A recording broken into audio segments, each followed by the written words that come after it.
प्रयागराज महाकुंभ का भव्य आयोजन चल रहा था। संगम के तट पर आस्था का सैलाब उमड़ा हुआ था। लाखों की भीड़ गंगा में डुबकी लगा रही थी। अखाड़ों की चहल पहल और हर तरफ साधु संतों के तंबू लगे थे। लेकिन इस बार इस पवित्र आयोजन के बीच कुछ ऐसा होने वाला था जिसने सभी को हिलाकर रख दिया। सेक्टर 14 के बड़े शिविर में एक दिन सुबह एक नया साधु पहुंचा। उसकी लंबी दाढ़ी, माथे पर चंदन का बड़ा टीका और गेरुआ वस्त्र उसे बाकी साधुओं जैसा ही बना रहे थे। वह धीरे धीरे शिविर के अंदर आया और मुख्य साधु के चरणों में झुक गया। मुख्य साधु ने उसकी ओर देखा और बोले, महात्मा जी, आप कहां से पधारे हैं? नए साधु ने हाथ जोड़ते हुए जवाब दिया, काशी से यहां संगम पर साधना करने की इच्छा थी, इसलिए आ गया। मुख्य साधु ने सिर हिलाते हुए कहा, बहुत अच्छा, यह पवित्र भूमि है, आप यहां आराम से रह सकते हैं। साधु शिविर के एक कोने में बैठ गया। उसने अपने झोले से एक पोटली निकाली, उसमें से चंदन और राख अपनी हथेलियों पर लगाया और ध्यान में बैठ गया। बाकी साधु उसकी ओर ज्यादा ध्यान नहीं दे रहे थे, क्योंकि महाकुंभ में रोजाना ऐसे नए चेहरों का आना जाना आम था। दिन भर वह साधु अन्य संतों के साथ साधारण तरीके से समय बिताता। वह सुबह जल्दी गंगा स्नान करता, दिन भर प्रवचन सुनता और रात होते ही ध्यान में लीन हो जाता। लेकिन रात के समय उसका व्यवहार बदल जाता। किशोर, जो उस शिविर में सेवा का काम करता था, ने पहली बार गौर किया कि यह नया साधु हर रात चुपके से शिविर से बाहर चला जाता है। एक रात किशोर ने देखा कि वह साधु शिविर के पीछे गया और जमीन में कुछ दबा दिया। किशोर ने अगली सुबह अपने दोस्त मनीष से बात की। किशोर ने अपने दोस्त से कहा, यार, मुझे लगता है यह नया बाबा कुछ गड़बड़ है।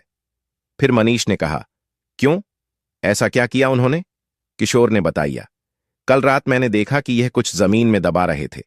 पता नहीं, लेकिन कुछ तो अजीब है। मनीष ने हंसते हुए कहा, अरे, तुझे हर किसी पर शक होता है। हो सकता है वह कोई पूजा सामग्री हो। लेकिन किशोर का मन शांत नहीं था। उसने तय किया कि वह इस साधु पर नजर रखेगा। उसी दिन प्रयागराज पुलिस को एक गुमनाम कॉल आया। कॉलर ने बताया कि महाकुंभ में एक आतंकवादी साधु के भेष में छुपा हुआ है और वह किसी बड़े हमले की योजना बना रहा है। यह सुनकर पुलिस तुरंत सतर्क हो गई। इंस्पेक्टर राजीव शर्मा, जो महाकुंभ की सुरक्षा के प्रमुख थे, ने अपनी टीम को अलर्ट कर दिया। इंस्पेक्टर राजीव, हमें हर शिविर की जांच करनी होगी। किसी भी संदिग्ध गतिविधि को नजरअंदाज नहीं किया जाएगा। खासकर नए चेहरों पर ध्यान दो। पुलिस ने सभी शिविरों की गुप्त निगरानी शुरू कर दी। इस बीच सेक्टर 14 के शिविर में वह नया साधु सामान्य तरीके से दिन बिता रहा था, लेकिन रात को उसकी हरकतें जारी थीं। एक रात किशोर ने देखा कि साधु झोले से एक कागज और छोटा उपकरण निकाल रहा था। वह झोला लेकर शिविर से बाहर चला गया। किशोर ने साहस जुटाया और उसका पीछा किया। साधु सीधे गंगा घाट के पास गया, जहां उसने एक व्यक्ति से मुलाकात की और दूसरे साधु से कहा, सब कुछ योजना के अनुसार चल रहा है, कोई शक नहीं हुआ है। अनजान व्यक्ति बहुत अच्छा, बस सही वक्त का इंतजार करो। फिर किशोर ने इन दोनों की बातचीत दूर से सुनी और अपने फोन से इसे रिकॉर्ड करने की कोशिश की, लेकिन वह बहुत डर गया था। अगले दिन उसने यह बात मुख्य साधु को बताई। किशोर ने कहा, महाराज, वह साधु कुछ गड़बड़ है। मैंने उसे कल रात किसी अजनबी से बात करते देखा। मुख्य साधु ने गंभीरता से कहा, यह बहुत गंभीर बात है, हमें पुलिस को सूचित करना चाहिए। फिर किशोर ने हिचकते हुए कहा, अगर वह दोषी निकला तो मुख्य साधु यह जोखिम उठाने लायक नहीं है। ऐसा करते हैं, आज रात उसकी हरकतों को फिर से देखते हैं। अगली रात किशोर ने और मुख्य साधु ने तय किया कि वे उस संदिग्ध साधु पर नजर रखेंगे। किशोर ने अपना फोन तैयार रखा और मुख्य साधु ने शिविर के कुछ अन्य साधुओं को भी अलर्ट कर दिया। रात का समय था, सब सोने की तैयारी कर रहे थे। साधु फिर से अपनी झोली लेकर शिविर से निकला। साधु गंगा किनारे के एक सुनसान घाट पर पहुंचा, जहां वही व्यक्ति मौजूद था जिससे वह पहले भी मिला था। अनजान व्यक्ति ने पूछा, तुमने जो कहा था वह काम पूरा कर लिया? साधु ने उत्तर दिया, हां, उपकरण सही जगह पर सेट कर दिए गए हैं, बस एक आदेश का इंतजार है। मुख्य साधु और किशोर यह सुनकर चौंक गए। किशोर ने इस बातचीत को रिकॉर्ड कर लिया। मुख्य साधु ने धीरे से किशोर से कहा, तुरंत पुलिस को बुलाओ। किशोर ने पुलिस को कॉल किया और उन्हें सारी जानकारी दी। इंस्पेक्टर राजीव शर्मा और उनकी टीम तुरंत हरकत में आ गई। इंस्पेक्टर राजीव ने कहा, हमें इस संदिग्ध साधु को रंगे हाथों पकड़ना होगा। अगर वह सच में आतंकवादी है तो वह कोई बड़ा खतरा बन सकता है। पुलिस ने घाट की ओर जाने वाले सभी रास्तों को घेर लिया। कुछ जवान वेश बदलकर वहां पहुंचे ताकि साधु को उन पर शक ना हो। साधु और उसका साथी अभी भी बातचीत में व्यस्त थे। साधु ने कहा, यह आखिरी चरण है। बस जैसे ही भीड़ सबसे ज्यादा होगी हमें कार्रवाई करनी है। अनजान व्यक्ति ने उत्तर दिया, यह हमला सबके लिए एक बड़ा संदेश होगा। कोई सोच भी नहीं सकता कि महाकुंभ जैसी जगह को निशाना बनाया जा सकता है। पुलिस टीम ने सही का इंतजार किया। जैसे ही साधु ने अपने झोले से एक और उपकरण निकाला, पुलिस ने उन्हें घेर लिया। इंस्पेक्टर राजीव ने कहा, हाथ ऊपर करो, पुलिस से बचने की कोशिश मत करना। साधु और उसका साथी हड़बड़ा गए। साधु ने भागने की कोशिश की, लेकिन पुलिस ने उसे पकड़ लिया। झोले की तलाशी ली गई तो उसमें विस्फोटक उपकरण और कुछ नक्शे मिले। पुलिस ने तुरंत साधु और उसके साथी को गिरफ्तार कर लिया। पूछताछ में पता चला कि वह एक अंतर्राष्ट्रीय आतंकी संगठन का सदस्य था।